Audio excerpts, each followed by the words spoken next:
Hey guys, tonight the first topic we explore reveals a haunting truth about the past. The way women's emotions, fears, and mental health were once misunderstood, misdiagnosed, and even punished. From ancient medicine to Victorian asylums, from so-called hysteria to dangerous remedies, we're about to walk through centuries of treatments, both bizarre and heartbreaking, that were once considered normal.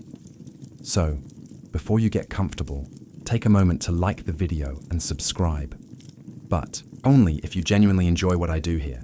And let me know in the comments where you're tuning in from and what time it is for you. It's always fascinating to see who's joining us from around the world. Now dim the lights, maybe turn on a fan for that soft background hum. And let's ease into tonight's journey together. Let's begin our journey in ancient Greece, land of philosophers, myths, and oddly specific medical theories. Picture this: you're a woman in 400 BCE, and for weeks now, you've been feeling off. Your chest feels tight, your heart races for no reason, and sometimes you get this overwhelming wave of panic. You try to explain it to the local healer, and after some dramatic chin stroking, he proudly diagnoses you with a wandering womb. Yes, you heard that right. The esteemed Hippocrates, the guy who gave us the Hippocratic Oath, genuinely believed that women's wombs had minds of their own.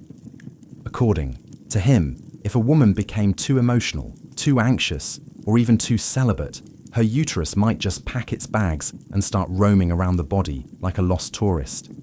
Up toward the chest, down to the legs, wherever it fancied, really. And the symptoms that followed, dizziness, breathlessness, trembling, were the result of this nomadic organ wreaking havoc. Now, the treatment, not exactly what you'd hope for. No cozy blanket or herbal tea. Instead, doctors would waft pleasant-smelling herbs near the pelvis and foul-smelling ones near the nose, trying to lure the womb back to its rightful place. Imagine lying there while someone waves burning garlic under your face like they're trying to perform a seance for your uterus. All very scientific, of course. And in a society where women couldn't vote, own land, or even wear pants, this bizarre diagnosis was the only explanation people had for female distress. Anxiety wasn't seen as a mental or emotional experience. It was reduced to rogue reproductive behavior. To be fair, the Greeks were working with what they had. No brain scans, no serotonin theory, no trauma-informed care, but still blaming everything on a misbehaving uterus. That's like your car breaking down and the mechanic saying, "Ah, yes, the cup holder is wandering again." The truth is, ancient, women were feeling deeply grief, fear, stress, uncertainty. But instead of being asked how they felt, they were handed incense and told their womb was misaligned. And so the silence began. Not just of misunderstood symptoms, but of unheard stories. Now we drift into ancient Rome, where civilization was advancing, plumbing was impressive, and compassion was, well, still under construction. If you were a Roman woman struggling with anxiety, there was no therapist to call, no hotline to reach out to, and certainly no relaxing bath bomb to toss in the aqueduct. Instead, you'd be told to get married or have a child, or both quickly, because according to the medical minds of the time, who were surprised almost exclusively male, your emotional distress was caused by your uterus being underemployed.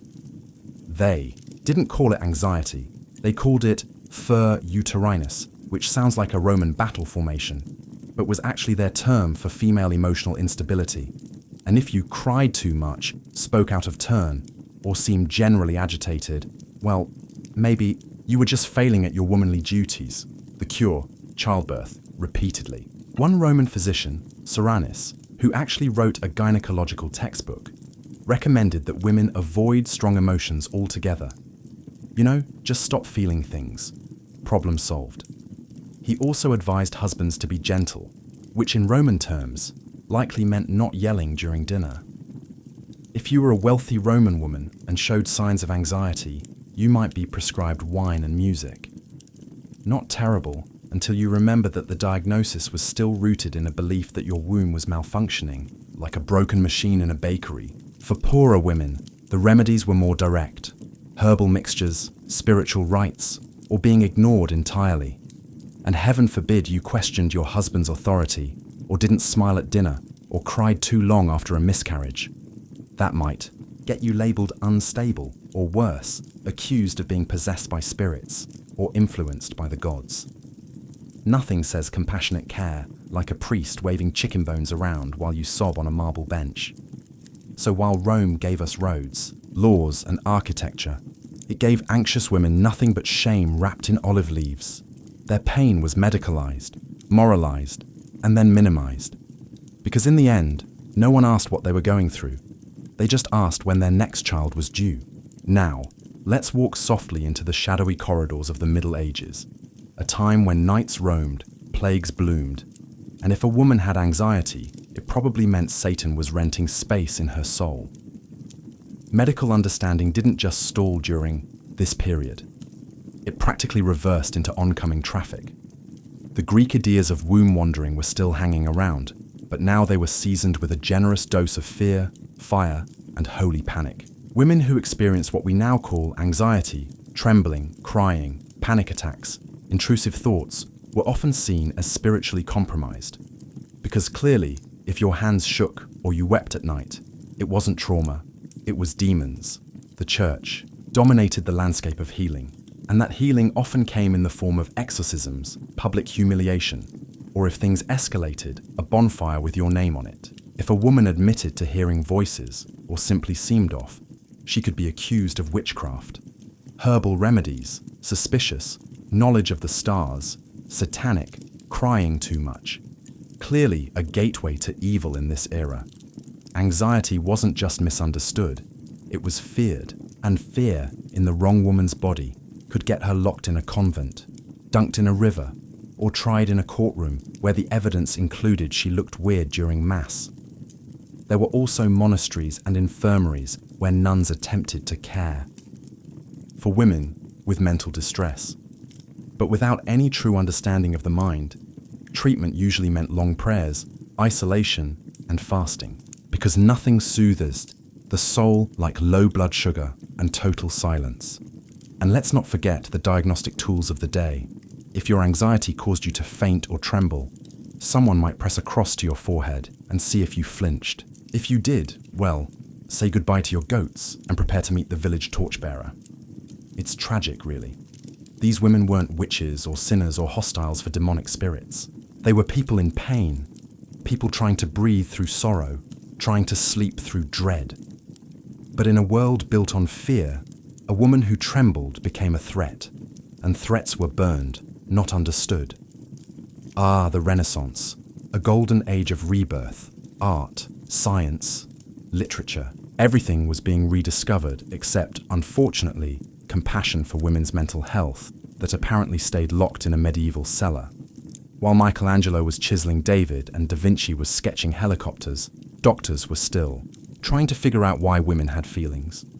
And surprise, the leading theory was still the same tired villain, the uterus. Though ancient texts resurfaced, they were often filtered through newer, more refined interpretations, which is a fancy way of saying they still blamed women's emotions on being too female, anxious.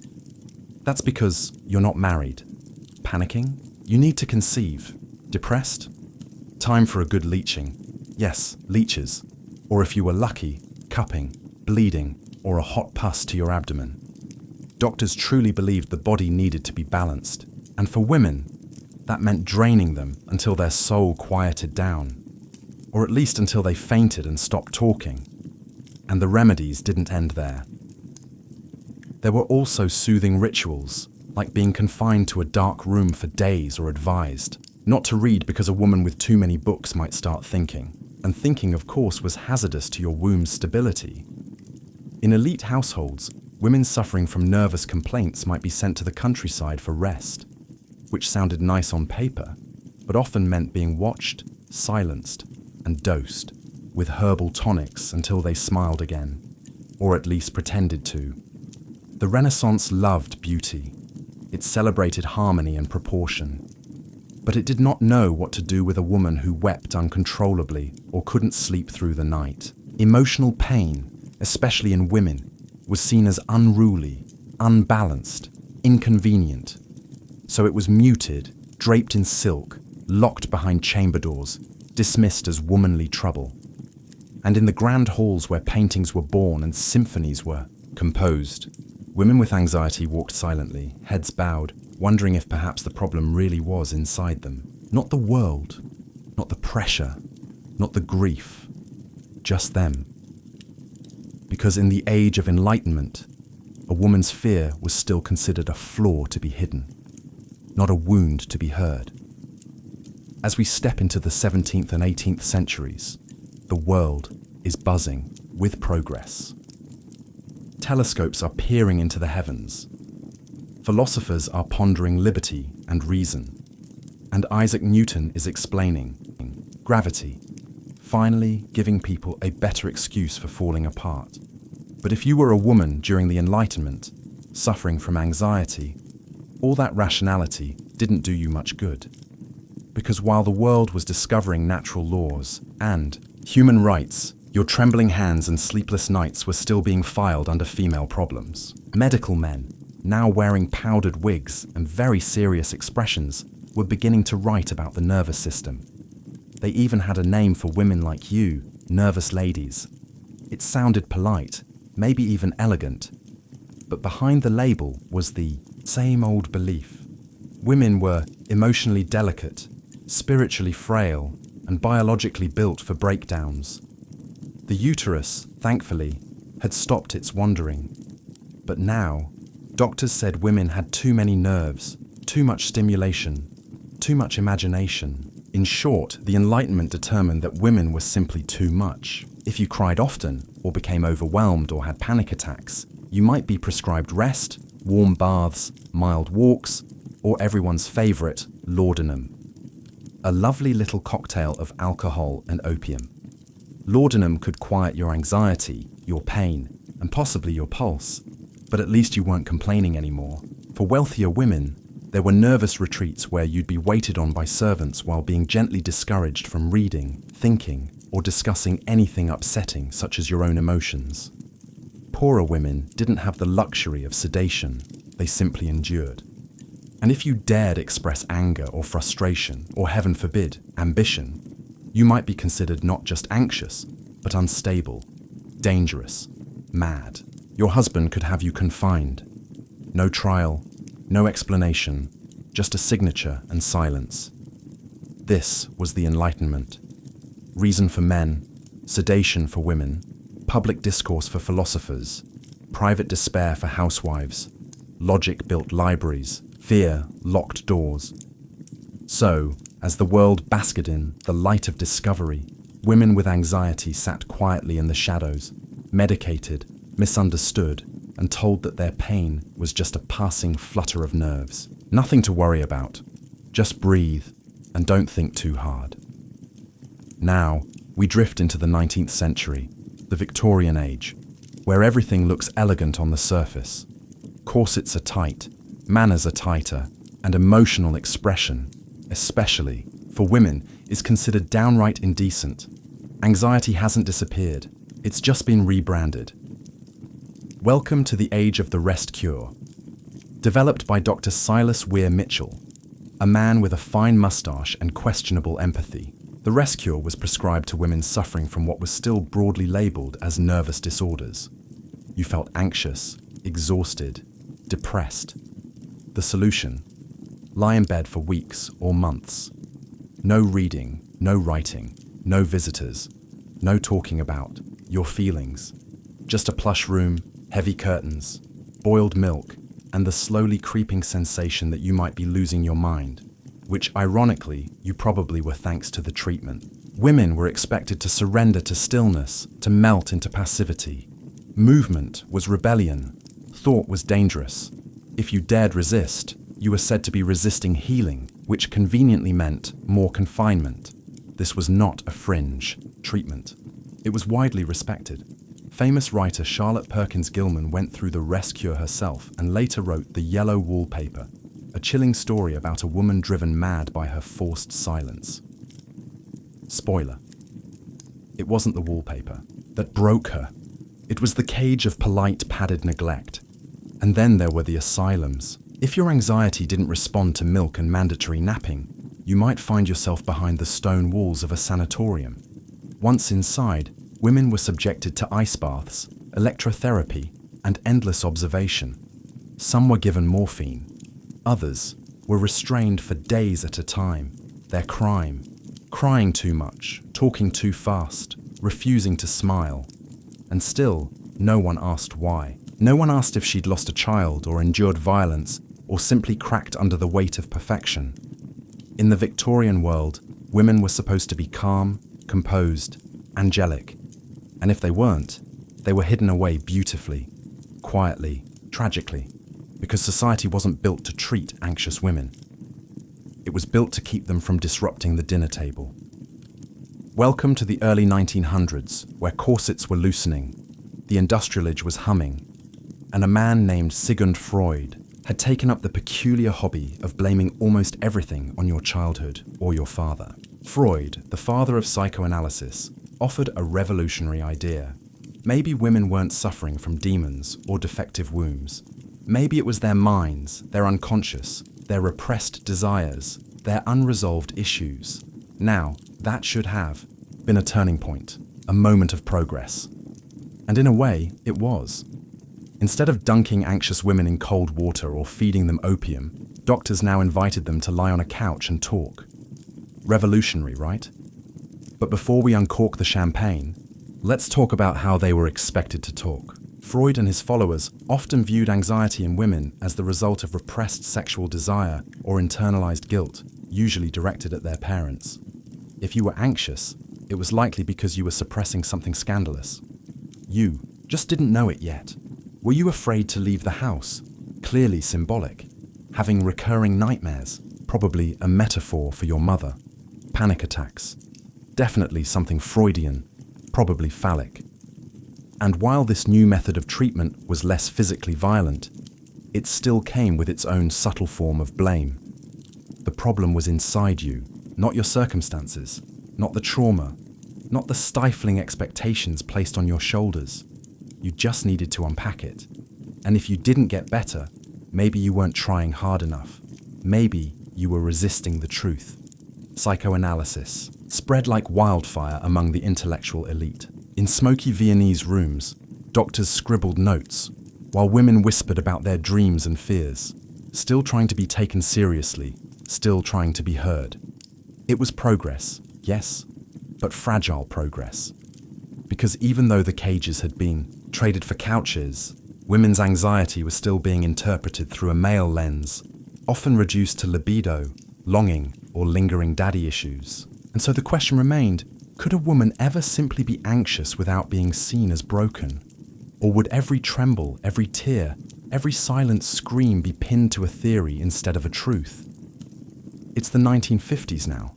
The war is over. The lawn is trimmed and your casserole is expected to be on the table by 6. You're a woman in suburbia.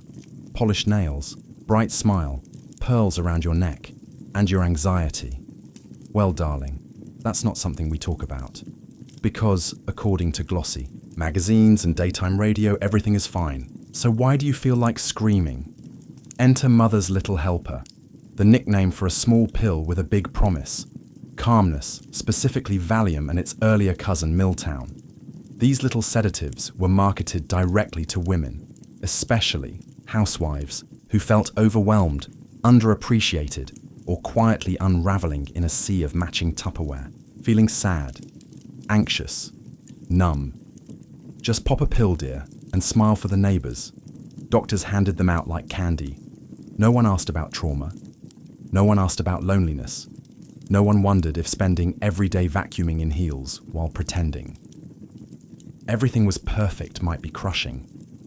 Because in this new world of conformity and consumerism, a woman's role was to be content. And if she wasn't, clearly something was wrong with her. Not the role, not the expectations, not the endless isolation. Pharmaceutical companies leaned into this narrative with disturbing enthusiasm. One ad for tranquilizers featured a woman gripping the sink with the caption, "You can't set her free, but you can help her feel less trapped." another proudly promised peace of mind for overburdened housewives. You know, the ones holding the family together with a smile and a rising dose of benzodiazepines. By the 1960s, millions of women were medicated, not because they were mentally ill, but because they were exhausted, because they were sad and didn't know why, because they were human in a culture that didn't allow them to be. And while these drugs offered short-term relief, they often came with long-term dependency, but no one talked about that. Addiction, after all, was considered unladylike. So they smiled, they swallowed, and somewhere deep beneath the sedation, the real question lingered. What if her anxiety wasn't a disorder? What if it was a warning? A silent scream from a soul that was never allowed to speak. By the 1970s, something had shifted. The casserole was still warm, the house still tidy. But now, the woman inside it had questions like, why am I the only one sedated?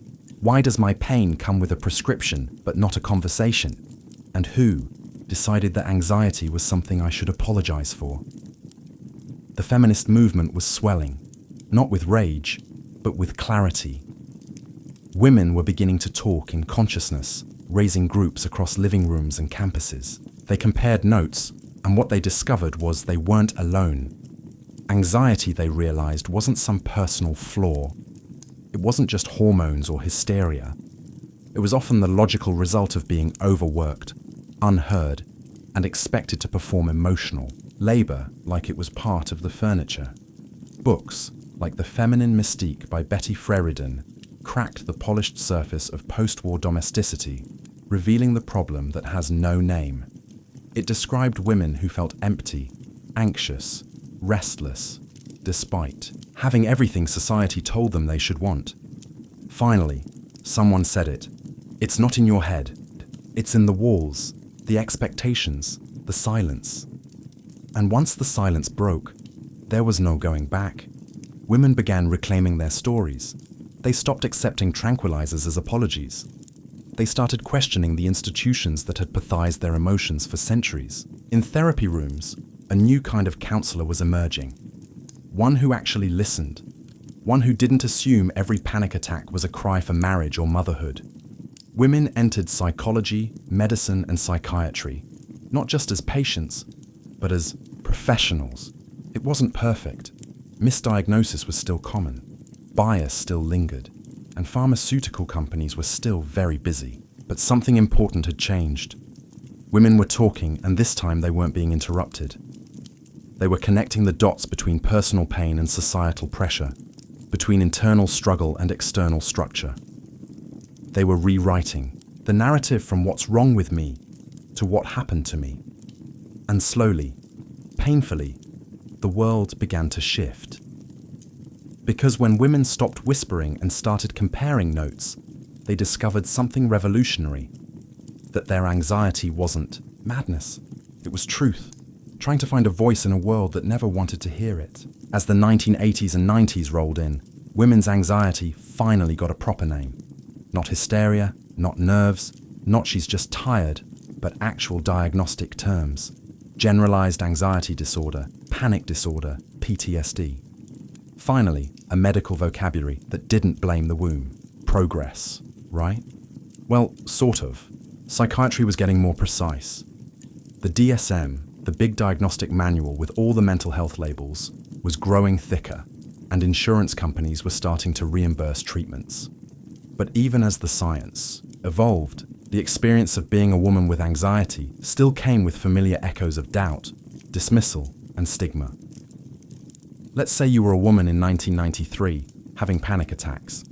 You go to a doctor, heart pounding, palms sweating, afraid you're dying. He might hand you a pamphlet, a prescription for Xanax, and a polite suggestion to get some rest. At least they'd stopped blaming your uterus. Now they were blaming your lifestyle. You're working too hard. You're probably just overwhelmed. Have you tried jogging? And sure, therapy was now a real option if you could afford it. But finding a therapist who wouldn't assume your anxiety was just being emotional could still be a challenge. If you cried in the session, you were labeled fragile. If you didn't, maybe you were in denial. Either way, your diagnosis came with an asterisk. Still, for many women, finally having a name for what they felt was like being handed a mirror after years in the dark. It wasn't weakness, it wasn't personal failure, it was real. And it had been there all along. Medications improved too. SSRIs, drugs like Prozac and Zoloft, became household names, marketed as modern solutions to modern struggles. And for many, they truly helped. But again, they often came without a full explanation. No one was digging deeper into trauma, history, generational patterns. Just take this. Feel better. So yes, progress was made, but it was clinical, not compassionate, structured, not sensitive. The labels were new, but the loneliness still painfully familiar. Because even with names and pills and pamphlets, the question still lingered in the quiet. Will someone ever ask why I'm afraid? Welcome to the 2000s, where flip phones were cool, low-rise jeans were confusing, and for the first time in centuries, people started asking not just what's wrong with you, but what happened to you. It was a quiet revolution, not one with banners or protests, but with TED Talks, memoirs, and slowly shifting clinical conversations. Researchers, therapists, and trauma survivors began connecting dots that had long been ignored. Anxiety wasn't just a chemical imbalance or a random quirk. Sometimes it was a normal response to a life that hadn't been very kind. And suddenly, 3 words entered the spotlight. Trauma-informed care. Instead of treating anxiety like an individual defect, this approach asked bigger questions. What experiences shaped your nervous system? What patterns are your body trying to survive? What if your hypervigilance isn't irrational but learned? This wasn't just academic. It was deeply personal, especially for women, because now anxiety could be traced back to things no one wanted to talk about. Abuse, neglect, generational pressure, workplace harassment, the emotional weight of performing perfection while quietly breaking inside. For many, this brought relief, even validation. For the first time, their fear wasn't a flaw, it was a wound, and wounds can heal. But this wasn't a magical fix. Society still loved productivity more than peace. Women still faced pressure to be calm, capable, and composed, even while managing households, careers, children, and the growing stack of mental health buzzwords. Burnout, imposter syndrome, high-functioning anxiety, all terms that sounded new, but often felt old. And while therapy was more accessible, it was still expensive, still inconsistent, still uneven. One therapist might hold space. Another might offer unsolicited advice and an awkward smile. Social media helped and hurt.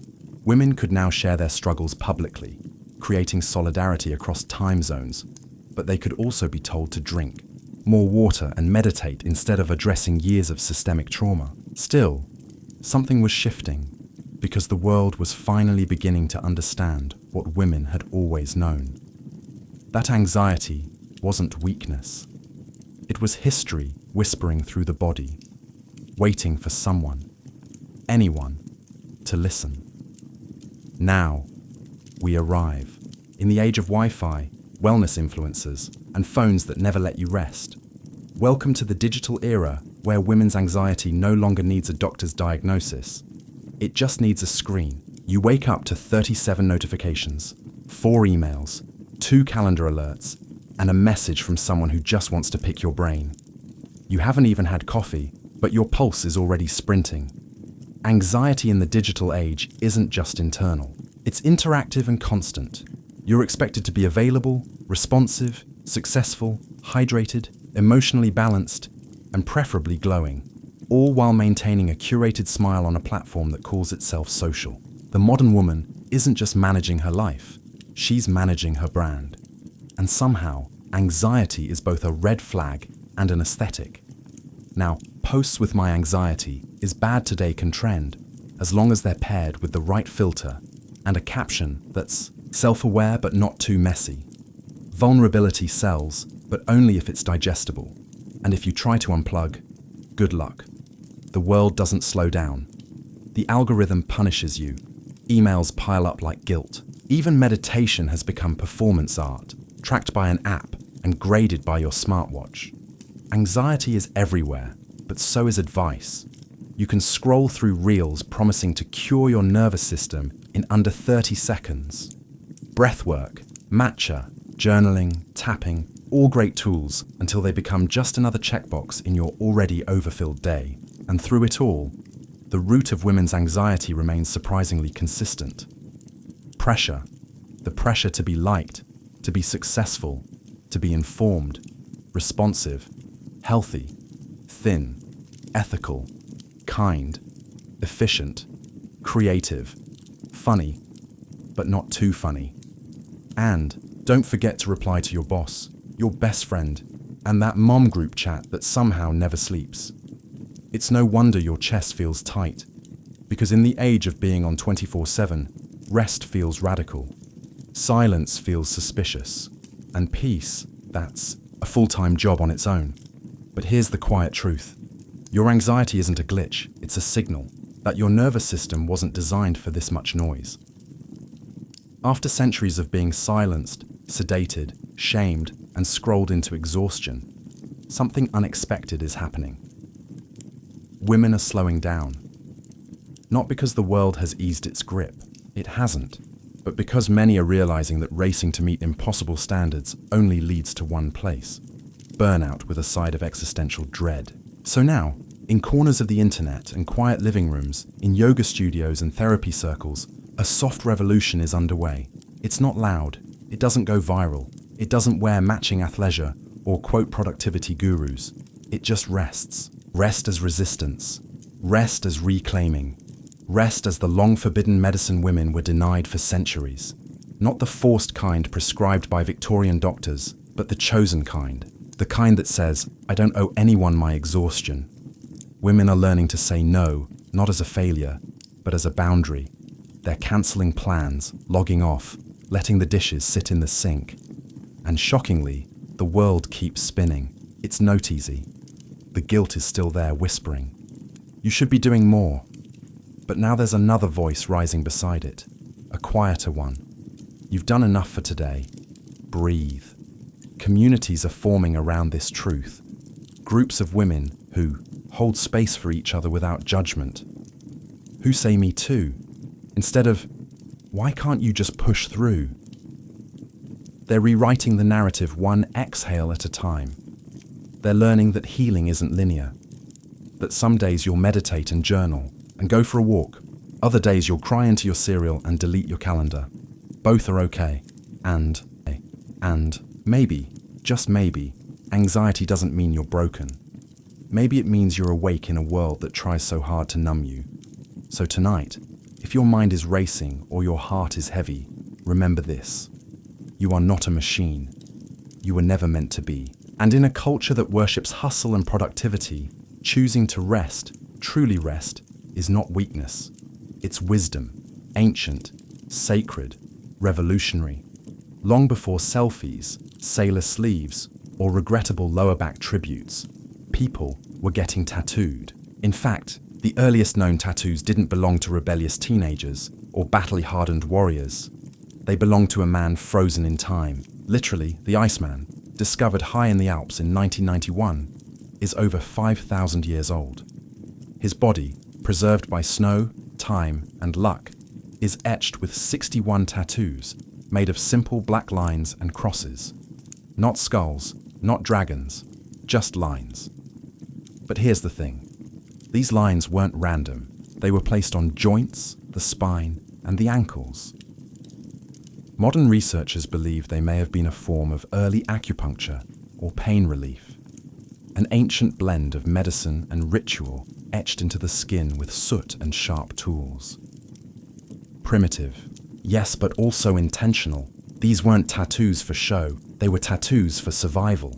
A Nazi wasn't alone. Across ancient Egypt, tattooed mummies, mostly women, have been found with intricate dot patterns across their bodies.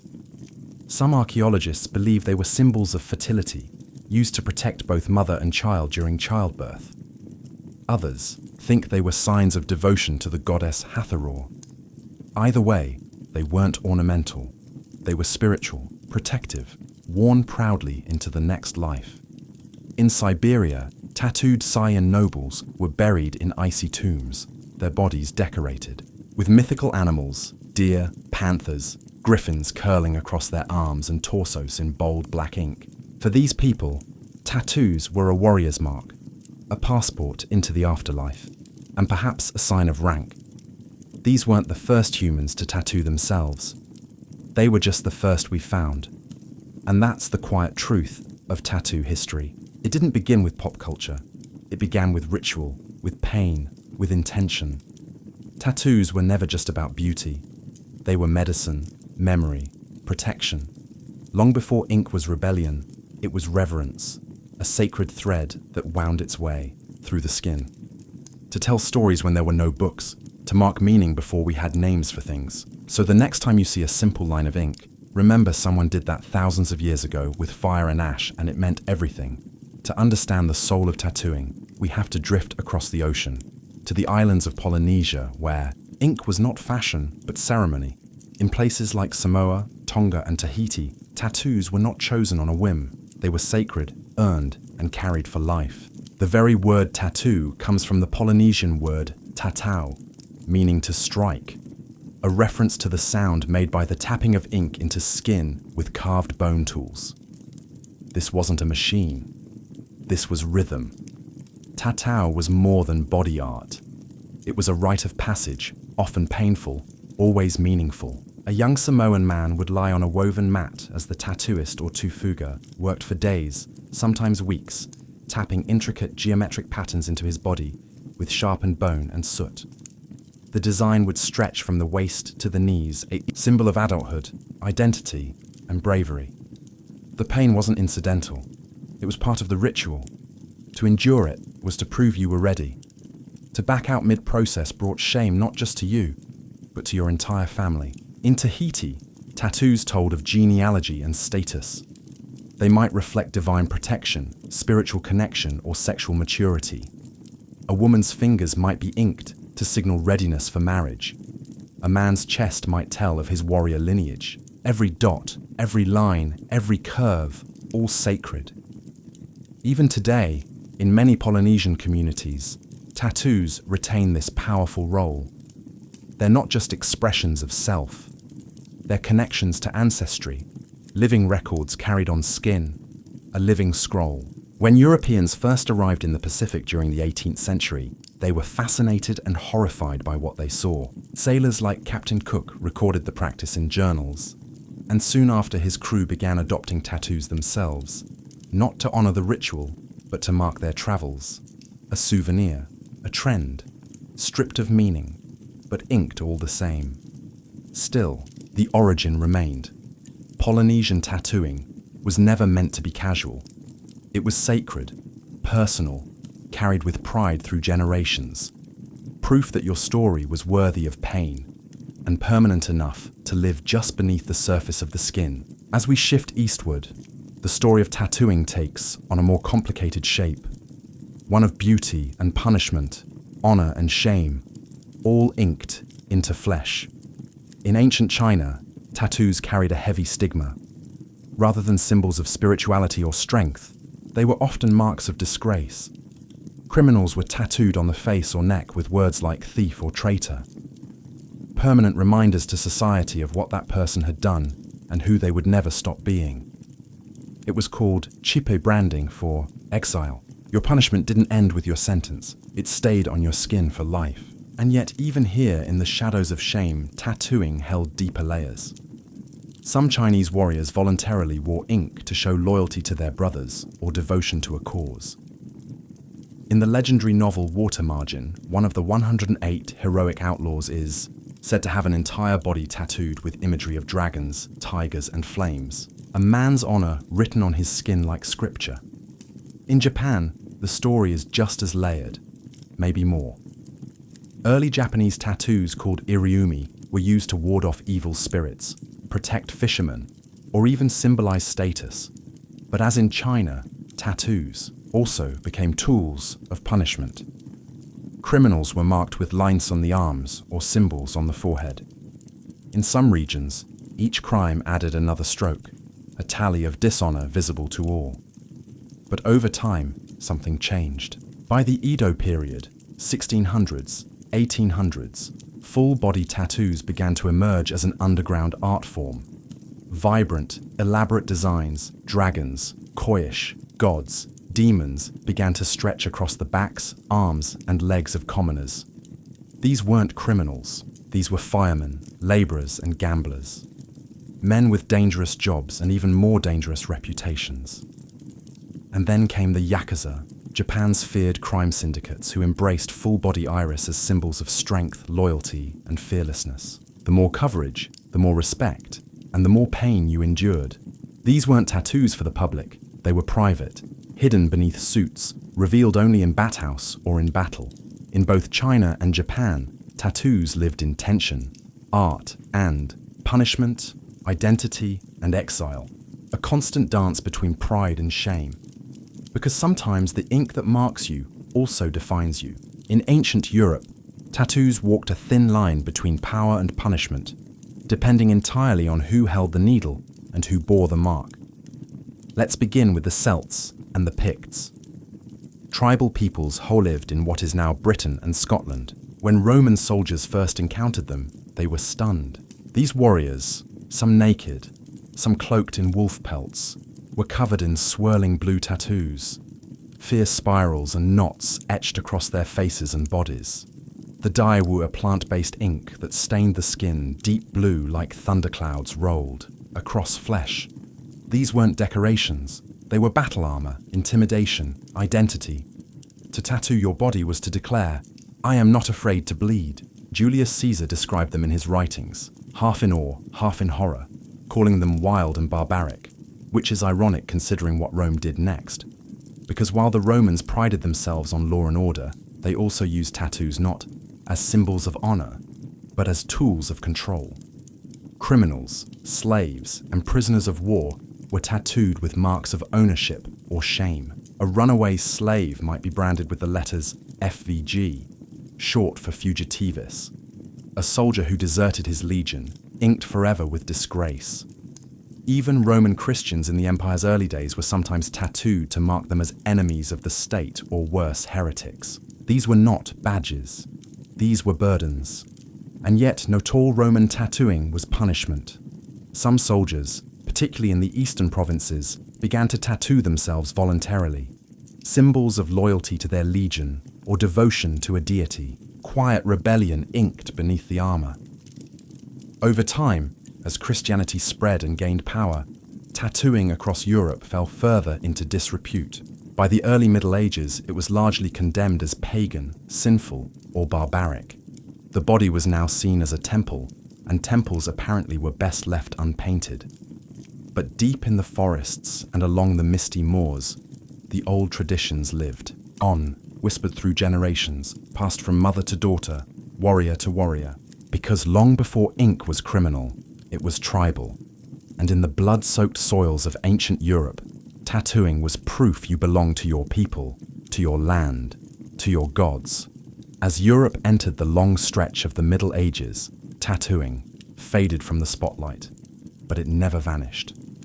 It simply went underground. The Christian Church, now a dominant force across the continent, condemned tattooing. The body was to remain pure, unblemished, a vessel of holiness. Pagan customs, including tattoos, were swept aside, labeled heathen, rebellious, or worse, demonic. And yet, even in this era of suppression, ink still found its way beneath the skin. Among Christian pilgrims, especially those who made the treacherous journey to Jerusalem, tattoos became symbols of devotion. A small cross tattooed on the wrist or forearm was proof. I made it. You had survived the seas, the deserts, the bandits, and you came home marked by faith. Some pilgrims even received these tattoos while in the Holy Land, etched by Coptic Christian families who had preserved the sacred art for generations. These weren't decorative. They were spiritual contracts, reminders etched in flesh that said, "I belong to God and I went to his city." In some monasteries, tattoos were used to identify members of certain orders, hidden symbols, discreet and purposeful. There are whispers, though rarely confirmed, of knights from the Crusades tattooing holy relics, saints, or sacred words onto their arms and chests before battle. If they were to die far from home, at least their body would bear the mark of heaven. Meanwhile, outside the church's walls, folk traditions endured. In remote villages and forested regions, old customs lingered. Women tattooed protective symbols on their hands during childbirth. Shepherds inked sacred patterns to ward off wolves. These weren't fashion statements, they were prayers with pigment. But still, to be tattooed in medieval Europe was to exist on the edges, spiritually suspect, socially scrutinized. Unless, of course, you were branded by force. Criminals, prisoners, slaves, all could be marked. And in those cases, the tattoo wasn't a choice. It was a sentence. So the Middle Ages became a paradox. A time when ink was both forbidden and revered, sacred and shamed. A time when tattoos weren't loud.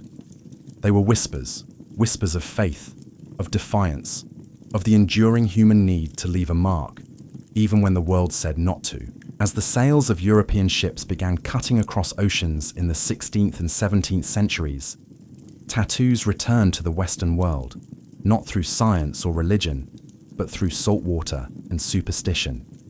Explorers like Captain James Cook didn't just map coastlines. They encountered cultures where tattooing was sacred, particularly in Polynesia.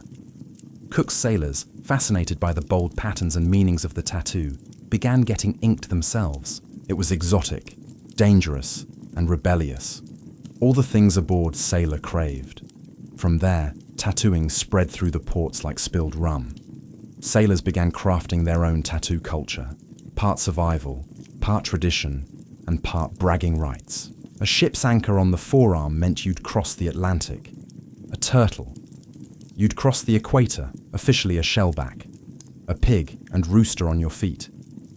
A charm to protect against drowning because, oddly enough, those animals were often the only ones to survive shipwrecks, floating safely in their wooden crates. Each tattoo had meaning, though the meanings often changed with the tides. An image of a dagger through a heart might mean lost love, or just a rough night in a Caribbean tavern. Hold fast across the knuckles was a prayer for grip, not on life, but on wet rigging in stormy seas. Tattooing became an unofficial language among sailors. No matter your flag, your mother tongue, or your luck with rum, ink could tell your story. It was shared identity in an ocean of loneliness. In doeside towns like New York, London, and Lisbon, tattoo parlors began to appear. Small smoky rooms filled with ink pots and tales from faraway lands. These weren't the artists of sacred temples. They were former sailors themselves, often using homemade needles and gunpowder soot. But for men who faced drowning, disease, and mutiny, a little pain for a permanent memory didn't seem so bad. Tattoos became keepsakes, confessions, maps of the places you'd been, and the parts of yourself you couldn't leave behind. In an era when most people's stories faded with time, sailors wrote theirs in ink and let the sea carry them into legend. By the late 19th century, tattooing was no longer just the mark of the sailor or the outsider. Thanks to a spark, quite literally, from electricity, tattoos were stepping into the modern world. In 1891, Samuel O'Reilly, a New York-based tattooist, filed a patent for the first electric tattoo machine. Inspired by Thomas Edison's electric pen, O'Reilly's device allowed for faster, more precise work, and with far less blood. Suddenly, tattoos could be done in hours instead of days. Pain was still part of the package, but now the process felt less like surgery and more like art. And with this came a new era, the tattoo as performance. Circus sideshows and dime museums began to feature tattooed men and women as curiosities. There was Captain George Constantinos, the tattooed Greek prince whose entire body was covered in intricate Eastern designs, and Nora Hildebrandt, one of America's first tattooed ladies, whose ink was matched only by the dramatic and likely fabricated tale of her captivity and forced tattooing by a savage tribe. These performers weren't just oddities. They were living exhibitions. Their bodies became walking stories, drawing crowds and challenging Victorian ideas of propriety, especially when a woman removed her sleeves, and revealed a serpent curled around her shoulder. Yet tattoos remained taboo among respectable society. If you had ink, it meant something. You'd been to war, to sea, to jail, or you'd run away with the circus. And yet behind closed doors, the elite were quietly getting tattooed too. It's said that both King Edward VII and his son, the future George V, had tattoos, one with a Jerusalem cross, the other with a dragon etched in Japan. Aristocrats in Europe and even some American high society figures began to explore the novelty of body art discreetly, privately, always with plausible deniability. Tattoo parlors flourished in port cities, but now they began appearing in urban centers too, small studios tucked between barbershops and billiard halls. And while most artists were still men, women were beginning to enter the craft, needle in hand. The ink was spreading, no longer just a mark of rebellion. It was becoming a medium for memory, identity, or simply the thrill of wearing something no one could take away. As the 20th century marched forward with skyscrapers, revolutions, and wars, tattoos continued their quiet evolution, but not always in the light. Behind prison walls, in locked cells, and concrete yards, a new language of ink was being written, not on paper, but on skin.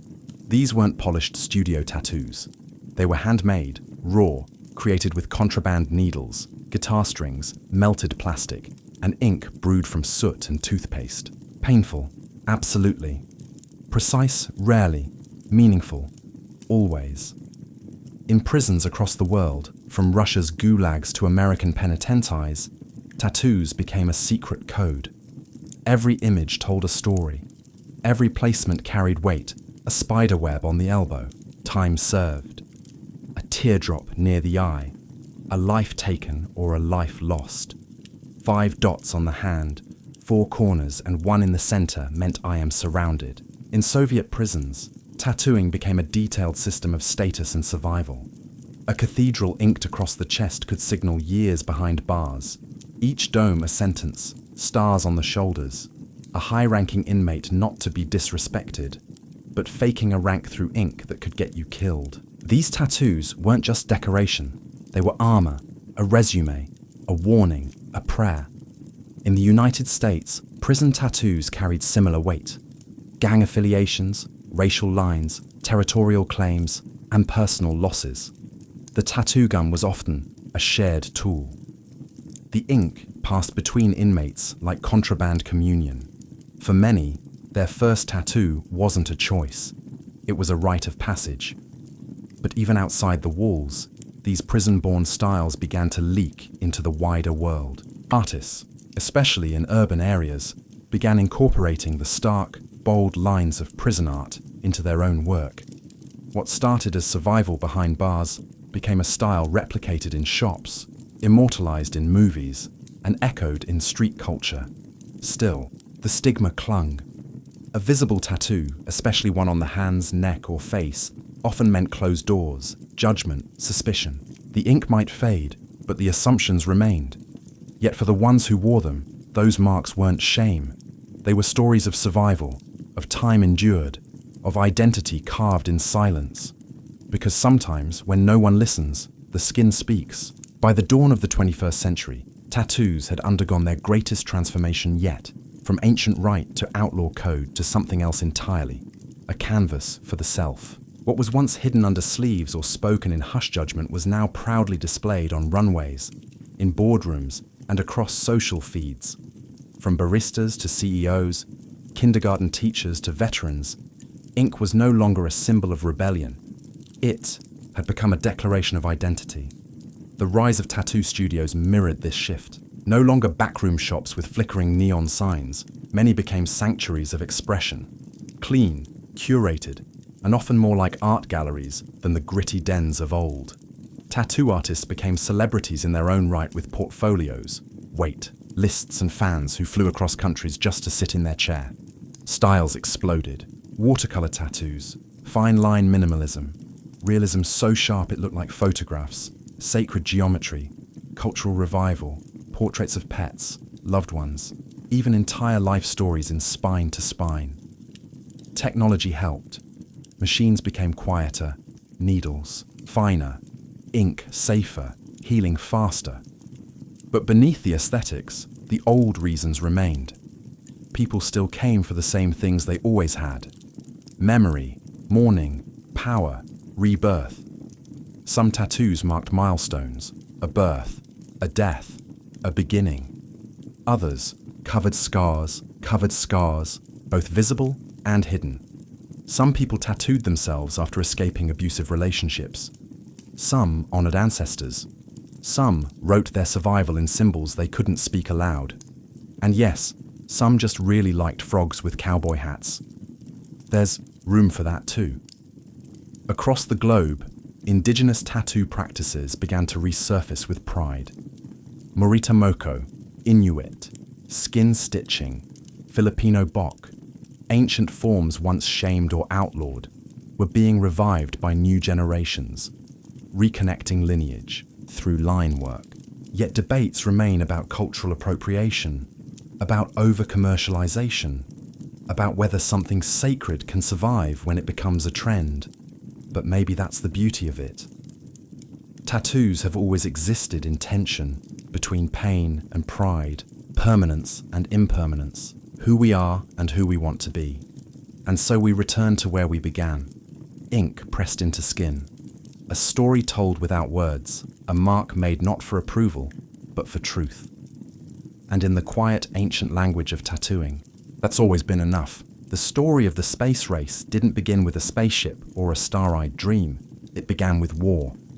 World War II had left the planet in ruins, cities shattered, borders redrawn, and two superpowers standing on opposite sides of a new world order. The United States and the Soviet Union, once uneasy allies, emerged as ideological opposites: capitalism versus communism, democracy versus dictatorship. And in the ashes of Nazi Germany, both sides found something, or rather someone, they wanted. Veron Braun, the German engineer behind the deadly V-2 rocket, was captured by the Americans and quietly whisked to the US under Operation Paperclip. The Soviets, not to be outdone, seized German scientists and research of their own. The spoils of war now included rocket fuel, blueprints, and the mines to make them fly. The Cold War had begun, not with gunfire, but with silence and suspicion. Each side raced to build not only bombs, but delivery systems. Intercontinental ballistic missiles, or ICBMs, became the new symbol of power. Rockets capable of carrying nuclear warheads from one continent to another. But it didn't take long before someone asked a different question. What if we pointed these toward the stars instead? Space became the next frontier, not for exploration, but for domination. It wasn't just about science, it was about symbolism. Whoever reached space first would claim moral superiority, technological supremacy, global awe. For the Soviets, the challenge was personal. After years of devastation and isolation, they saw space as a chance to prove their strength to the world and to themselves. In the United States, space became a matter of national pride and strategic necessity. Losing wasn't just a failure, it was a threat. And so, two nations looked to the heavens, not with wonder, but with urgency. Rockets were no longer just weapons. They were ladders to prestige. And somewhere above Earth's atmosphere, a silent race had begun. A race of machines, a race of men, a race where the finish line wasn't a place, but a dream. It was a clear night on October 4th, 1957, when the world changed. Not with a bang, but with a beep. From a launch site in the barren steppes of Kazakhstan, the Soviet Union sent a small metal sphere into orbit. It was called Sputnik 1. A shiny aluminum ball, no larger than a beach ball, weighing just under 200 lb, with 4 long antennas poking from its sides. It had no camera, no passengers, just a radio transmitter that emitted a steady stream of beeps as it circled Earth every 96 minutes. But those beeps echoed like thunder. To the Soviets, Sputnik was proof of their triumph. The first artificial satellite ever launched by mankind. The first object made by human hands to break free from Earth's gravity. It was a staggering technical achievement. It meant their rockets worked. It meant they were ahead. To the Americans, it was a wake-up call wrapped in polished aluminum. Panic rippled through the United States. If the Soviets could launch a satellite into space, they could launch a nuclear warhead across the ocean. Schools ran duck and cover drills. Headlines screamed of a new red moon, and in living rooms across the country, people looked up and wondered, are they watching us now? Sputnik wasn't just a satellite. It was a signal.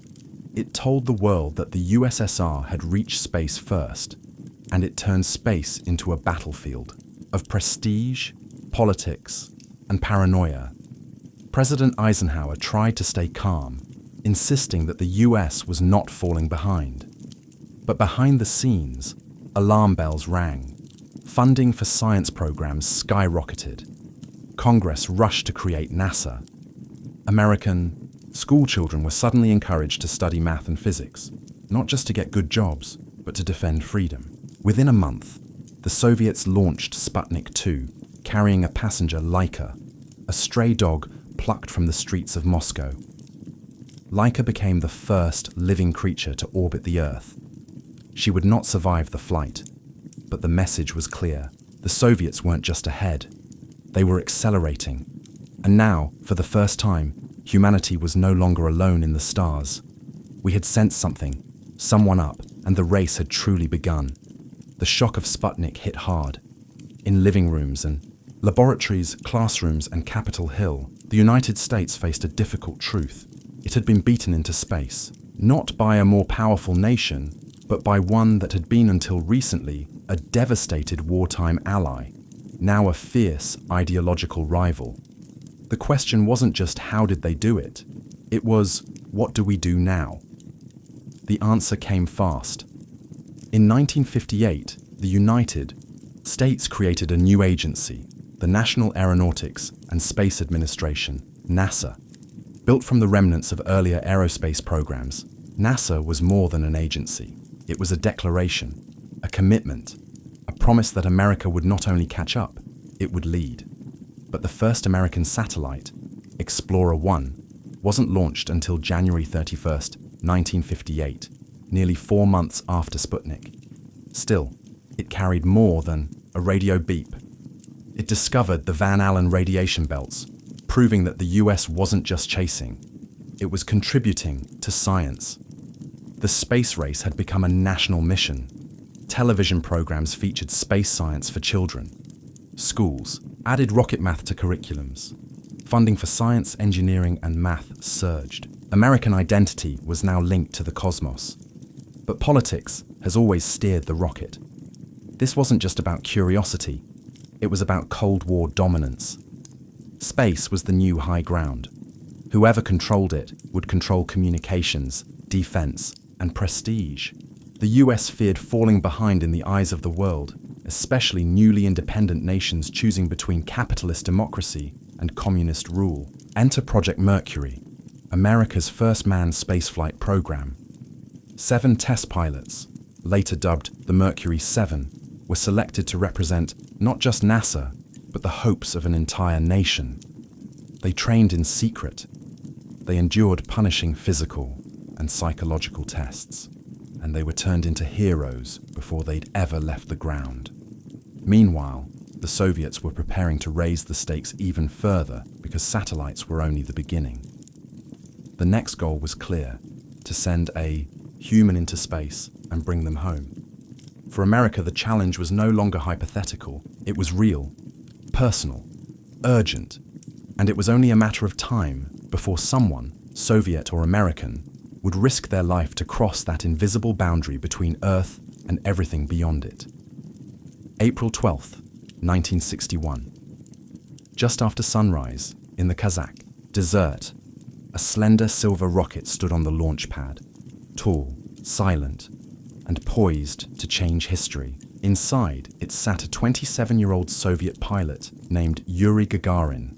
He was calm, smiling, even clad in an orange flight suit and a white helmet. He looked more like a test pilot than a pioneer, but what he was about to do had never been done. Leave Earth entirely. At 9:07 a.m. Moscow time, the Vostok 1 spacecraft roared to life.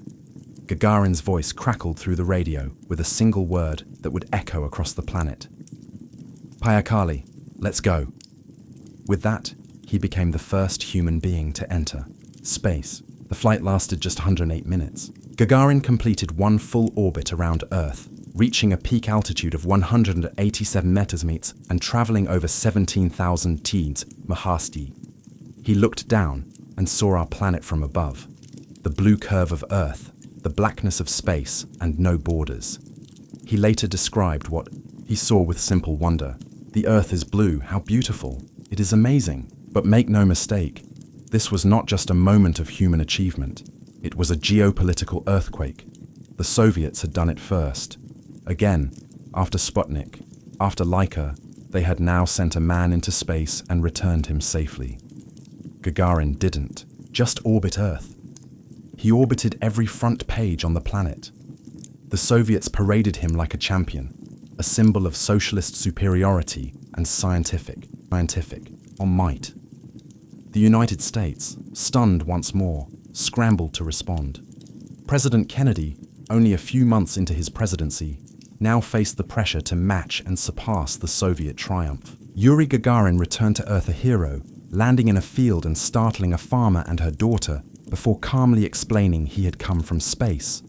He never flew in space again, but his name was etched into history. Because on that day, humanity crossed a line we'd only ever imagined. We were no longer earthbound.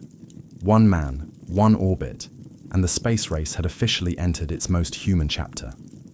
Just weeks after Yuri Gagarin made history, the United States was reeling, but not defeated. The Soviets had claimed the first victory in human spaceflight, but America had its own plan in motion to match and ultimately surpass the Soviet achievements. America's first step, Alan Shepard. On May 5, 1961, Shepard, a Navy test pilot, climbed into the Mercury Redstone 3 spacecraft, nicknamed Freedom 7. Shepard's mission wasn't to orbit the Earth. Instead, his was a suborbital flight, a brief but crucial hop into space that would prove the US could send humans into the skies and bring them back alive. The stakes were high. Shepard's flight was only going to last 15 minutes, a brief moment in space, but it was a public declaration. The United States was in the race, and it wasn't about to lose it. The countdown began, and at 9:34 a.m., the rocket launched with a roar that shook the ground. Shepard soared upward, climbing to 160 miles above Earth, entering space for just a few minutes. As he floated weightlessly, he experienced a moment of awe, looking down on the blue planet below him. He didn't have the chance to look long. After a short, thrilling journey, Shepard's flight took a sharp descent and landed in the Atlantic Ocean. Shepard was immediately rescued by a Navy ship, and as he stepped out of his capsule, he was hailed as a hero, the first American in space. Shepard's flight wasn't as impressive in terms of time or distance as Gagarin's orbital mission, but it was a crucial step in the US space program. It proved the Americans could launch men into space, and more importantly, they could bring them back safely. The United States had entered the race, and while it had been a short flight, it was a long leap toward the ultimate goal, the moon. Shepard's success spurred NASA into action. The Mercury program's first success now paved the way for the Gemini and Apollo programs. The US was now determined to go further, to go higher, and above all, to reach the ultimate frontier. The race to the moon wasn't just about rockets anymore. It was about pride, about the human will to reach beyond. And the stakes had never been higher. With Alan Shepard's suborbital flight and the brief but groundbreaking Mercury missions behind them, the United States had proven it could send humans into space. But now, NASA had to answer a bigger question. Could they go further? Could they stay in space longer? And most importantly, could they reach the moon? Enter the Gemini program, the bridge between Mercury and the Apollo missions, the critical testing ground for technologies and techniques that would be required to land a human on the moon. Launched in 1965, the Gemini program was designed to test the limits of human spaceflight. It was bigger, bolder, and more ambitious.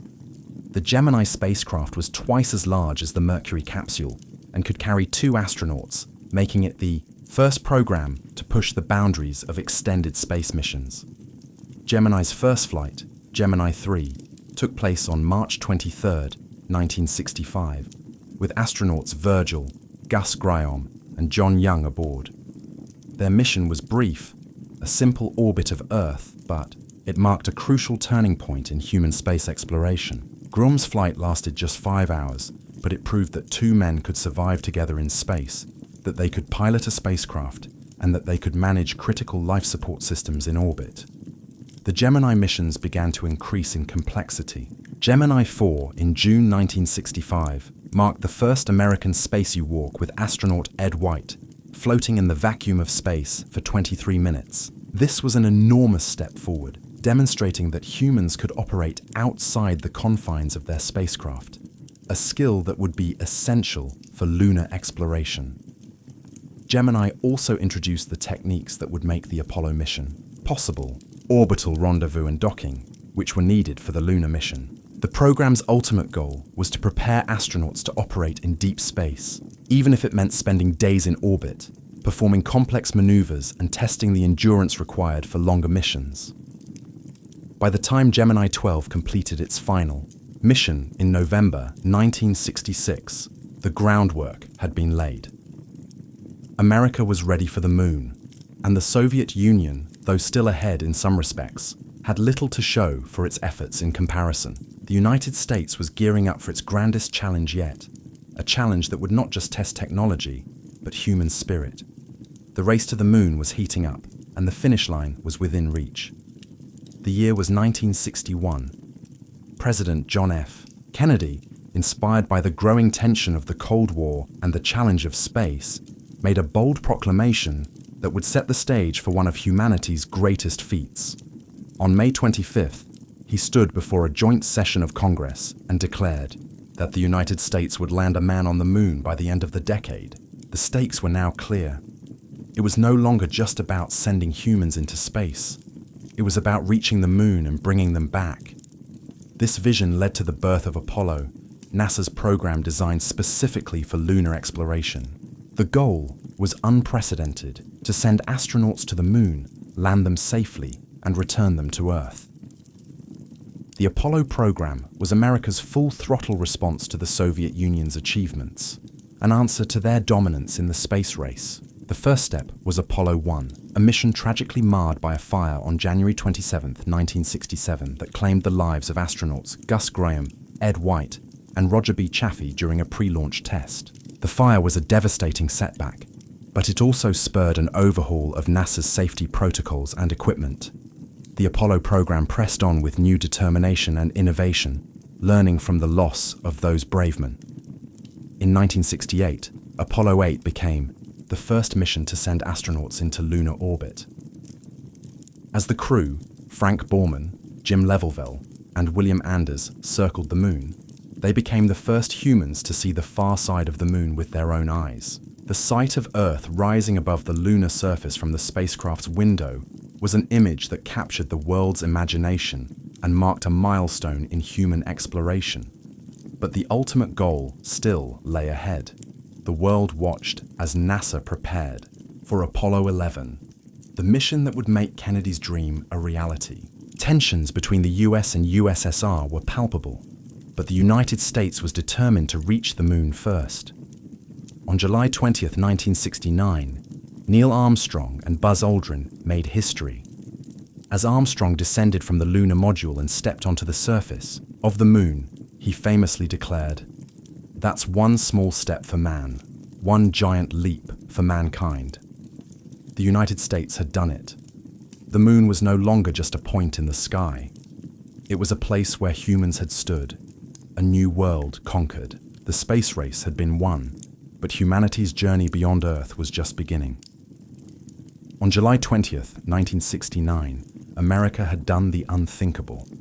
It had landed a man on the moon. The Apollo 11 mission had fulfilled President Kennedy's promise. And Neil Armstrong's first step onto the lunar surface echoed as both a national victory and a global triumph for humanity. But the space race wasn't over. After the glory of Apollo 11, the question now became, what comes next? For NASA, the immediate task was to complete the Apollo program. With 5 more successful moon landings between 1969 and 1972, astronauts explored different parts of the lunar surface, conducting experiments and collecting rock samples that would offer clues to the moon's history. Each mission reinforced the US position as the undisputed leader in space exploration. But while Apollo was successful, it came at an immense cost, both financially and in terms of human lives. The program had consumed resources and attention, and by the early 1970s, political support for further lunar missions began to wane. The Cold War was still intensifying, but the urgency to outdo the Soviet Union in space was fading. As a result, the Apollo program was abruptly cut short after Apollo 17 in 1972. The immediate focus of space exploration shifted. The Skyab program, launched in 1973, was America's first space station where astronauts lived and worked for extended periods, conducting experiments in microgravity. Skyab demonstrated the viability of humans living in space for extended periods, laying the groundwork for future space stations and deep space missions. Meanwhile, the Soviet Union, despite its initial successes, began to slow its space efforts. Although it had succeeded in sending the first human into space, the USSR never managed to land on the moon. The race was won, but the Soviets continued with unmanned missions to explore Venus and Mars, and even launched their own space station program, Salyut, which eventually led to Mir, a massive orbital research station that became a symbol of Soviet scientific ambition in space. But it was the Space Shuttle program that would define the next era of space exploration. Launched in 1981, the shuttle was designed to be reusable, allowing for multiple missions with the same spacecraft. The shuttle era promised greater accessibility to space, enabling regular cargo and crew missions to low Earth orbit, and eventually the construction of the International Space Station. Despite the promise of these new frontiers, the early shuttle flights were fraught with challenges, and the tragic loss of Challenger in 1986 reminded the world of the risks involved. But space exploration continued, driven by a shared desire to learn, to grow, and to push the boundaries of what was possible. The era of government space agencies defined by the space race and Cold War competition began to give way to a new age, one that increasingly saw the involvement of private companies and international collaboration. The end of the Cold War had shifted the focus away from rivalry, but space exploration remained as captivating as ever. In the 1990s, the International Space Station ISS began to take shape in low Earth orbit. Launched in 1998, the ISS represented a groundbreaking collaboration between the United States, Russia, Canada, Japan, and Europe. The station became a symbol of what the world could achieve together, transcending the nationalistic ambitions of the past and placing scientific research above competition. It became humanity's largest and most complex space laboratory, orbiting Earth at a speed of over 17,000 km with astronauts from different nations, living and working in space for extended periods. While the ISS continues to serve as a hub for international cooperation, scientific research, and technological innovation, it also laid the groundwork for a new direction in space exploration, the privatization of space. Enter SpaceX, founded by entrepreneur Elon Musk in 2002. Musk's vision was clear: to reduce the cost of space travel and make it possible for humans to live on other planets, particularly Mars. SpaceX's success in developing reusable rockets revolutionized space travel. In 2012, SpaceX's Dragon capsule became the first privately built spacecraft to deliver cargo to the ISS. In 2020, SpaceX achieved another milestone when its Crew Dragon spacecraft carried astronauts to the ISS, marking the first time since the Space Shuttle's retirement that American astronauts were launched into space from US soil. SpaceX wasn't the only private player. Companies like Blue Origin, founded by Amazon's Jeff Bezos, and Virgin Galactic, founded by Sir Richard Branson, have also made significant strides in commercial space travel, focusing on suborbital flights for tourists and research. These companies are not just changing the business of space, They're redefining what's possible for private citizens to experience in space. The future of space exploration now includes plans for lunar colonies, Mars missions, and commercial space stations, with companies like SpaceX and Blue Origin developing the necessary infrastructure to make interplanetary travel a reality. In 2021, SpaceX's Starship completed successful test flights designed for deep space missions. NASA, too, has partnered with private firms to build the Artemis lunar program, which aims to land humans on the moon once again, with plans for a sustainable presence by the 2020s. Space, once the domain of only the world's greatest superpowers, is now an accessible frontier for many nations and private companies. The dream of exploring Mars, of establishing a human presence on other planets, is no longer just the stuff of science fiction. It is the next great leap in human ambition. And just like during the space race, the stars are calling once again. In the vast sun-baked expanse of Egypt, where the golden sands stretch endlessly beneath a blazing sky, there lies a mystery, a lost wonder of the ancient world. A place so incredible that, according to the great historian Herodotus, it was more magnificent than even the great pyramids of Giza. It was called the Labyrinth, an enormous underground complex unlike anything ever seen before, stretching far beneath the earth and the monuments of Egypt. The Egyptians themselves described it as a marvel of both architecture and ingenuity, a labyrinthine structure so intricate it defied the imagination. Herodotus, the Greek historian who traveled extensively in the 5th century BC, was one of the first to write about this astonishing sight. In his travels, he was brought to Egypt, where he had the opportunity to see the labyrinth firsthand. What he witnessed left him in awe. According to his writings, the structure was composed of vast chambers, intricately designed corridors, and towering walls, far surpassing the grandeur of any known structure at the time. It wasn't just a building. It was a labyrinth of monumental proportions filled with secrets and hidden spaces. The labyrinth, Herodotus described, consisted of 12 immense courtyards surrounded by high stone walls. Inside the chambers were filled with carvings, statues, and inscriptions depicting the gods and the kings who had ruled Egypt throughout the ages. And perhaps most intriguing of all, Herodotus wrote of the structure's sheer size, not just a few rooms or passageways, but a sprawling, complex stretching over vast areas. Herodotus claimed the labyrinth was so large and complex that it was impossible to explore it fully. He even compared it to the pyramids themselves, noting that it was more wondrous and impressive. But like so many ancient marvels, the labyrinth soon faded from view, hidden beneath the sands of Egypt. Over time, the labyrinth became a legend. Despite its immense significance, it disappeared from history, buried beneath the shifting desert sands, as though the land itself had swallowed it whole. Today, scholars and archaeologists continue to search for the lost labyrinth, hoping to uncover its secrets and unlock the mysteries that have remained hidden for centuries.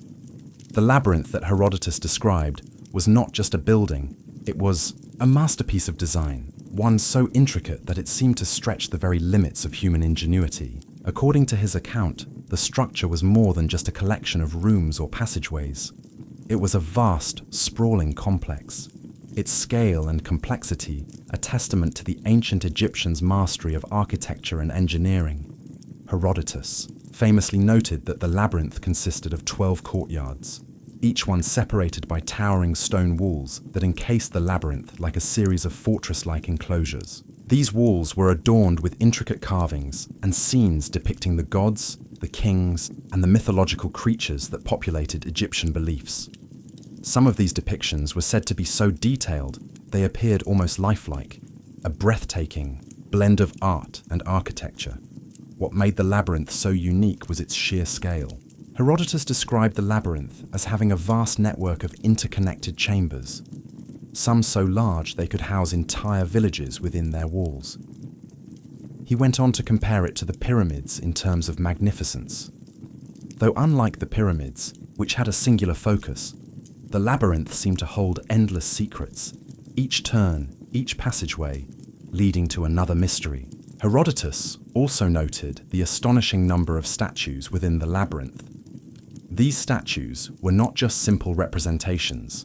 They were said to be works of immense artistic skill.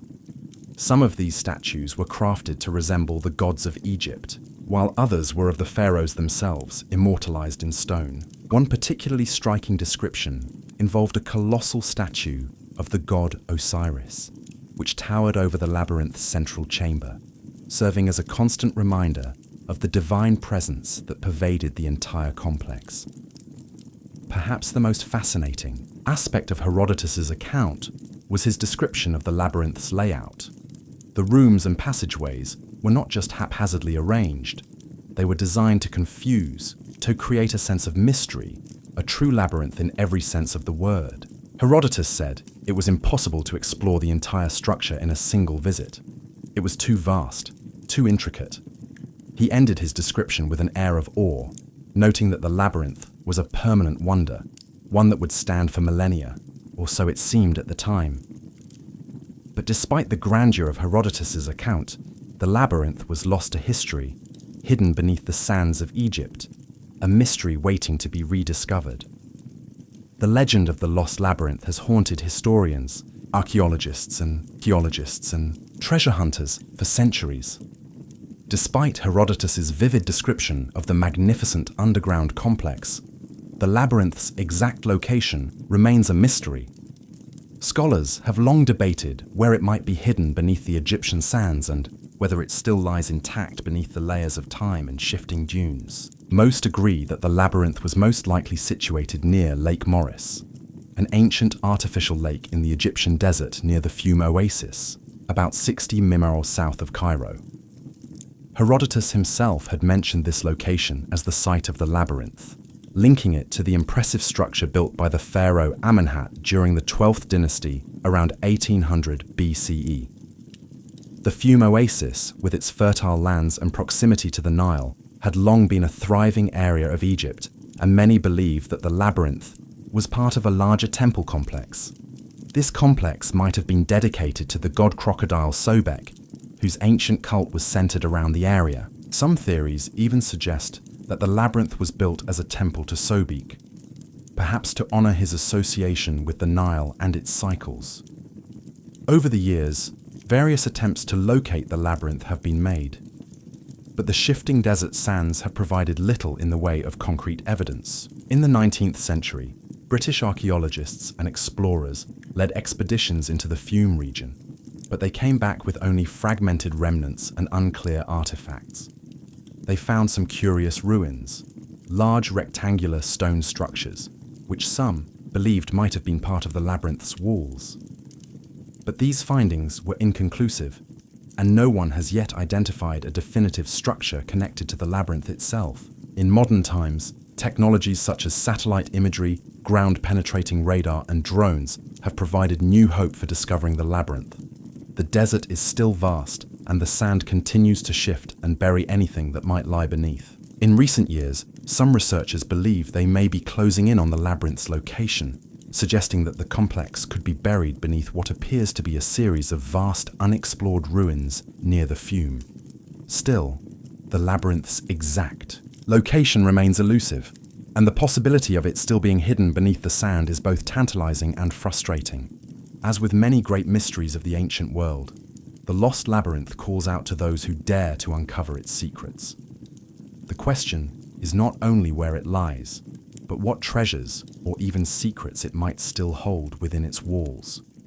The lost labyrinth of Egypt was not just a monumental structure, it was part of a much larger symbolic and spiritual landscape. To understand the significance of the labyrinth, one must consider its relationship to Egypt's other great wonders, particularly the pyramids, which have long been considered the pinnacle of ancient Egyptian architectural achievement. The Great Pyramid of Giza, built for the pharaoh Khufu, stands as a testament to Egypt's power and the complexity of their religious and architectural systems. It is no surprise that Herodotus, when describing the labyrinth, would compare it to the pyramids, considering them both products of the same cultural and spiritual world. While the pyramids are often associated with the burial of kings and the afterlife, the labyrinth may have had a different function, yet equally steeped in symbolism. Some theories suggest that the labyrinth was built as a temple complex dedicated not to one specific god, but to the broader cosmic forces of Egypt, incorporating the various gods and mythologies that governed the cycles of life, death, and rebirth. Like the pyramids, the labyrinth's design could have been tied to Egyptian cosmology. Ancient Egyptians believed in a complex layered universe, one that blended the material and spiritual realms. The labyrinth, with its vast corridors and hidden chambers, could have symbolized the journey of the soul through the afterlife. Much like the pyramids, which were designed as tombs to facilitate the pharaoh's passage into the next life. The comparison between the pyramids and the labyrinth suggests that both were not simply monumental feats of engineering, but symbolic representations of life's great mysteries. Some scholars even propose that the labyrinth might have served a ritualistic function, where initiates would go through a series of trials and spiritual experiences within its corridors, reflecting the journey of the soul through the underworld, a passageway to divine enlightenment, much like the spiritual journey that was symbolized by the pyramids. Moreover, Herodotus himself believed that the labyrinth had an intricate network of passages and chambers, similar in their complexity to the passages inside the pyramids. This idea suggests a deep architectural connection, a shared symbolic purpose to guide both the living and the dead through spaces that blurred the boundaries between the material world and the afterlife. Though the exact connection between the labyrinth and the pyramids remains unclear, one thing is certain. Both structures embodied the grand vision of ancient Egypt, a civilization that looked beyond the physical world toward the mysteries of the cosmos and the eternal. The lost labyrinth of Egypt was not simply a structure built for practical purposes like a palace or a marketplace. Its existence was shrouded in mystery, and the very design of the labyrinth suggests it was a place of profound spiritual and symbolic significance. The complex network of corridors and chambers, its intricate layout, and its scale all point to a deeper purpose, one that goes beyond mere architecture. Many theories suggest that the labyrinth was a sacred site, a place where ancient rituals and religious ceremonies were held. The labyrinth may have served as a temple complex dedicated to the worship of multiple gods, with the Egyptian pantheon of deities playing central roles in its design.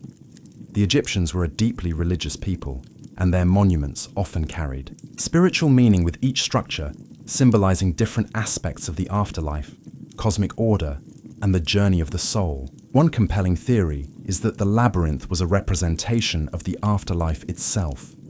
In ancient Egyptian belief, the journey to the afterlife was complex and treacherous. The soul of the deceased had to navigate the many challenges and obstacles that stood between it and the divine realm. The labyrinth, with its maze-like structure and hidden chambers, may have symbolized the trials and tribulations the soul had to endure in the afterlife. Just as the deceased had to find their way through the winding passages of the labyrinth, they also had to navigate the journey through the underworld, guided by the gods and their faith. The labyrinth could also have been a ritualistic space, where priests and initiates underwent spiritual tests and trials.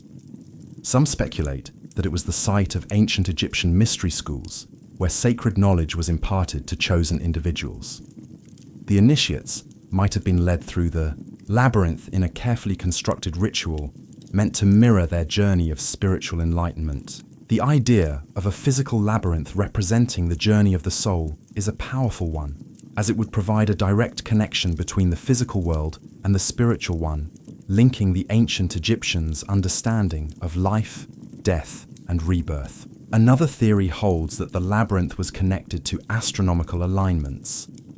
The ancient Egyptians were keenly aware of the stars and celestial movements, which guided their agricultural calendar and religious practices. The labyrinth could have been built in alignment with the stars, with its passages and chambers reflecting the patterns of the night sky, perhaps mirroring the path of the sun or the journey of the soul through the stars. Whatever its true purpose, the lost labyrinth remains an enigma. Its symbolism, its mysteries, and its profound connection to the ancient Egyptian worldview continue to captivate those who seek to uncover the secrets buried beneath the sands. For centuries, the lost labyrinth of Egypt has remained a mystery, buried beneath the shifting sands of time. But the fascination with this incredible structure has not waned. Archaeologists, historians, and explorers continue to search for the labyrinth, hoping that modern technology and renewed curiosity might finally reveal the secrets hidden beneath Egypt's vast desert. The search for the labyrinth has been a long and difficult one. Early explorers and archaeologists, using the limited tools of their time, sought in vain for the legendary site. In the 19th century, European expeditions ventured into the desert, particularly around the Fume Oasis and Lake Moris, which Herodotus had indicated as the labyrinth's possible location. However, these early searches turned up little beyond scattered ruins and unclear remnants, enough to spark interest, but not enough to make any definitive discoveries. In the 20th and 21st centuries, the search for the labyrinth has gained new momentum thanks to advancements in technology.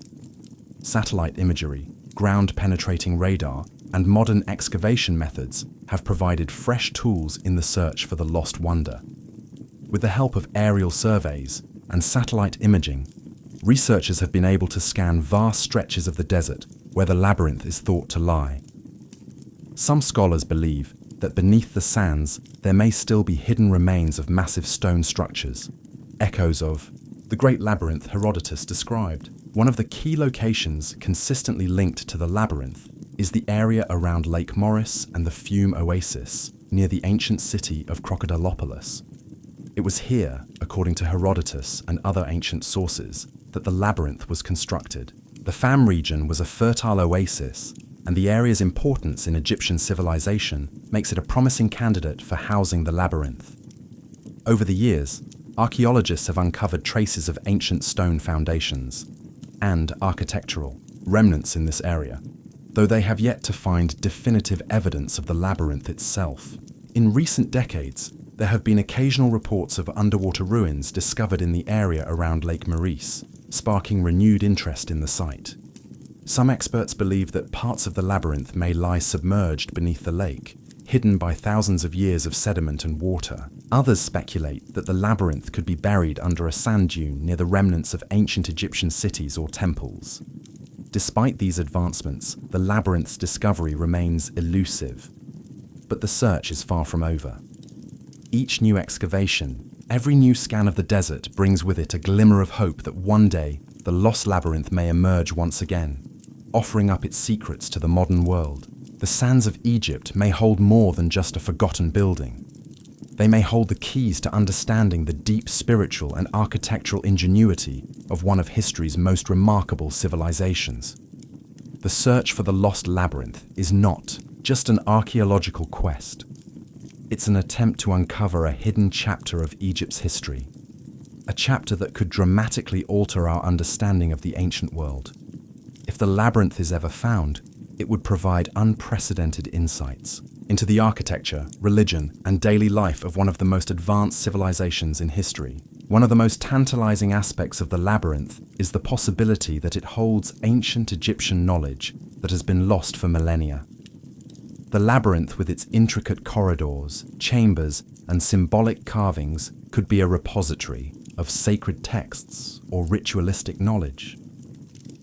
Some scholars speculate that it could contain documents that explain the deeper spiritual beliefs of the Egyptians, possibly shedding light on the mysteries of the afterlife, the gods they worshipped, and the rituals they performed to ensure the passage of the soul to the next world. If these texts or symbols were preserved within the labyrinth, they could offer a glimpse into Egypt's religious practices and rituals, revealing aspects of their civilization that have been obscured by time.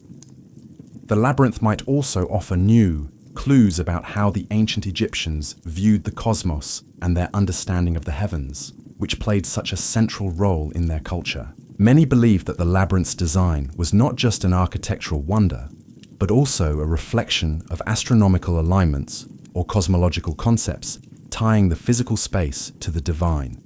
Moreover, the labyrinth's discovery could also revolutionize our understanding of ancient Egyptian architecture. The sheer size and complexity of the structure as described by Herodotus suggests that it was built with advanced engineering techniques that might have influenced later architectural marvels.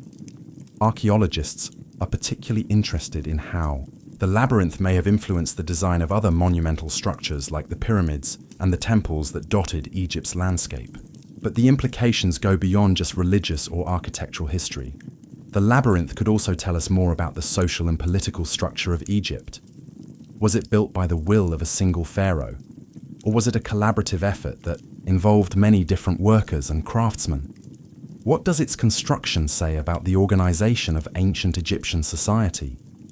The discovery of the labyrinth would not just add a chapter to Egyptology, it would rewrite parts of it, bringing new revelations about the ancient Egyptian civilization and its place in the history of the world. For now, the labyrinth remains hidden, a shadow beneath the sands. But with every new piece of evidence uncovered, the possibility of finding it grows closer. The mysteries of the ancient world are still waiting to be unlocked, and the lost labyrinth may one day emerge from the shadows to reveal its secrets.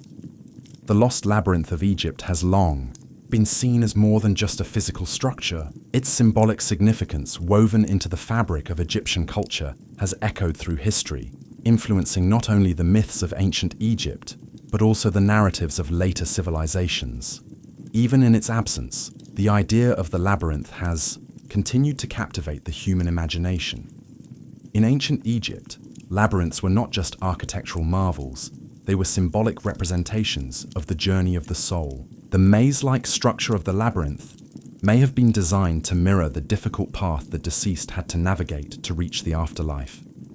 In Egyptian cosmology, the afterlife was a realm full of challenges, trials, and mysteries where only the worthy would pass through the gates to eternal life. The labyrinth, with its many twists and turns, might have served as a metaphor for the soul's journey through these trials.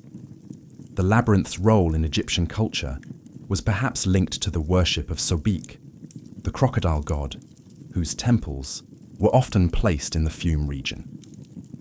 Sobek was believed to be both a creator and a destroyer, a duality reflected in the labyrinth's ability to both guide and confound. The symbolism of a hidden mysterious maze with its guarded secrets might have represented the dual nature of the divine, both nurturing and terrifying. But the influence of the labyrinth did not end with Egypt. As the centuries passed, the idea of the labyrinth spread across cultures and myths. The most famous of these myths is the story of the Labyrinth of Cree, designed by the legendary craftsman Daedalus. In Greek mythology, the labyrinth was built to house the Minotaur, a half-man, half-bull creature. This labyrinth, unlike the Egyptian version, was associated with confusion and entrapment, a place where only those lost within its walls could face destruction. Over time, the concept of the labyrinth evolved, taking on different meanings across cultures. In medieval Europe, the labyrinth became a symbol of the spiritual journey, often depicted in the floors of cathedrals as a path of prayer and meditation. Pilgrims would walk the labyrinth's intricate paths as a symbol of their own journey towards salvation. The idea of the labyrinth as a sacred space, a space that requires both wisdom and courage to navigate, transcended borders and cultures, connecting it to the broader human experience of seeking answers, truth, and enlightenment. The labyrinth's connection to both life and death, as well as its association with spiritual trials, ensures its place as a symbol that transcends time. Whether it was in Egypt, Greece, or later religious traditions, the labyrinth has remained a powerful metaphor for the complexities of the human soul and its struggle to find meaning and purpose. Though the lost labyrinth of Egypt remains hidden beneath the sands, its symbolic legacy continues to inspire and provoke thought. It reminds us that some mysteries, though buried, are timeless, waiting to be uncovered when the world is ready to understand their deeper meanings. The search for the lost labyrinth of Egypt is far from over. And with each passing year, new technologies and methods bring us closer to uncovering its hidden secrets. Though it has remained elusive for centuries, the labyrinth continues to captivate the imaginations of archaeologists and explorers alike, drawing attention to the mystery of this ancient wonder and the possibility of unlocking one of the greatest lost sites of Egypt.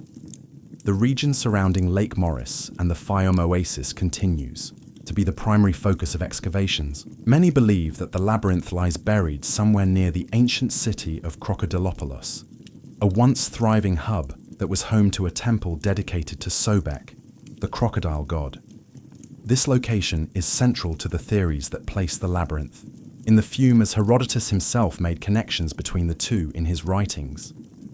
In recent decades, advanced technology has breathed new life into the search. Satellite imagery and ground-penetrating radar GPR have allowed researchers to explore areas previously inaccessible or unknown, providing new clues about what might lie beneath the surface.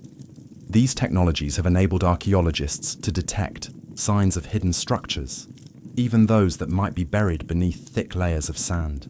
In 2017, an aerial survey conducted over the Fumo Oasis revealed anomalies in the terrain. Large rectangular formations that could suggest the presence of ruins or ancient walls, potentially marking the labyrinth's location. Despite these promising discoveries, much of the labyrinth remains hidden, and the desert's shifting sands continue to obscure the full extent of what might be buried beneath them. Some believe that part of the labyrinth could be submerged beneath Lake Morris, which has changed shape over the millennia. The idea that parts of the labyrinth could lie beneath the water's surface offers new hope for those who believe it is still out there, waiting to be rediscovered.